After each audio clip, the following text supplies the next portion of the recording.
হানিফ না, শুধু যে কোনো কর্মী যদি রেল কর্মী যদি কারোর সাথে অসদাচরণ করে ঊর্ধ্বতন কর্তৃপক্ষের মাধ্যমে অবশ্যই ব্যবস্থা নেওয়া হবে। কেউ পার পাবে না রেলে অসদাচরণ, রেলে না খালি।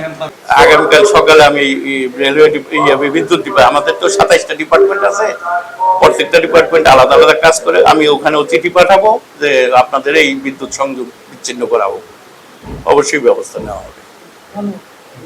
আপনাদের হয়তো 2-4 দিনের মধ্যে আবার অন্য স্টেশনে চলে যেতে পারি। তারপরেও যেহেতু আমি এখন দায়িত্বে আছি, এখন আমার বিষয় যাই, আমরা এই বিষয়গুলি খুবই দৃষ্টিগতভাবে আমরা দেখতেছি। এটা যাত্রীদের যথেষ্ট অসুবিধার কারণ হয়ে দাঁড়ায়। সঠিকভাবে কার পার্কিং করা যায় না।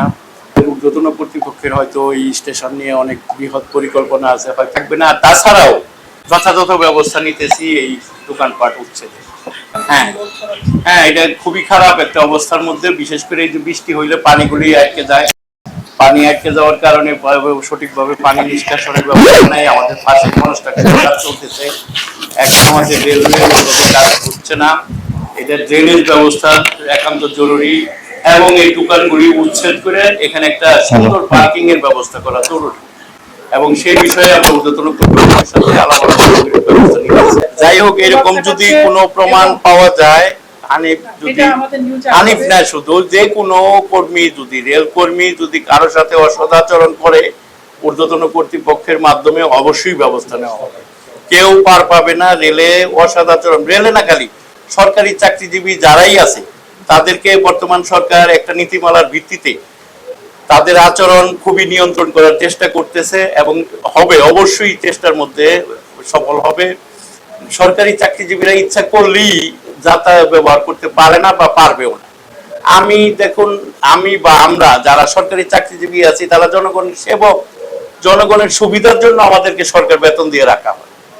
আমরা অবশ্যই জনগণের সুবিধার জন্য, যাত্রীদের সুবিধার জন্য কাজ করব, এবং একজন পথচারী হইলেও বা বাইরের কেউ হইলেও তাকে আমরা সঠিক সেবা তার যতটুকু প্রাপ্য আমরা দেওয়ার চেষ্টা করবো। যদি এরকম কোনো অভিযোগ, এটা আমার ঠিক এটা আমার ঠিক জানা নাই। আমি সদ্যই আসছি, কি এইসব ভিতরের বিষয়গুলি জানতে হইলে কিছু সময়ের প্রয়োজন আছে। আমি সদ্যই আসছি, এখনো ওই বিষয়গুলি আমার জানা নাই। যদি আমার নজরে এরকম কোনো বিষয় আসে, আমি অবশ্যই ঊর্ধ্বতন কর্তৃপক্ষকে জানাবো, এবং সেটার ব্যবস্থা অবশ্যই নেওয়া হবে।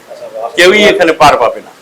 হ্যাঁ, এটা ঝুঁকিপূর্ণ। এটা আমি অচিরেই, এই আজকালের মধ্যেই আমি এটা আরএনবি এবং জিআরপি আছে আমাদের যারা নিরাপত্তার দায়িত্বে, তাদেরকে চিঠি দিয়ে এটা উচ্ছেদ করার ব্যবস্থা নেব। ইলেকট্রিক ডিপার্টমেন্টকে আমি কড়া নির্দেশ দেবো যে তাদের লাইন যাতে না থাকে। আচ্ছা, আমি এখন ইলেকট্রিক ডিপার্টমেন্টে আগামীকাল সকালে আমি রেলওয়ে বিদ্যুৎ ডিপার্টমেন্ট, আমাদের তো 27টা ডিপার্টমেন্ট আছে, প্রত্যেকটা ডিপার্টমেন্ট আলাদা আলাদা কাজ করে, আমি ওখানেও চিঠি পাঠাবো যে আপনাদের এই বিদ্যুৎ সংযোগ বিচ্ছিন্ন করাবো, অবশ্যই ব্যবস্থা নেওয়া হবে। আপনাদেরকেও ধন্যবাদ।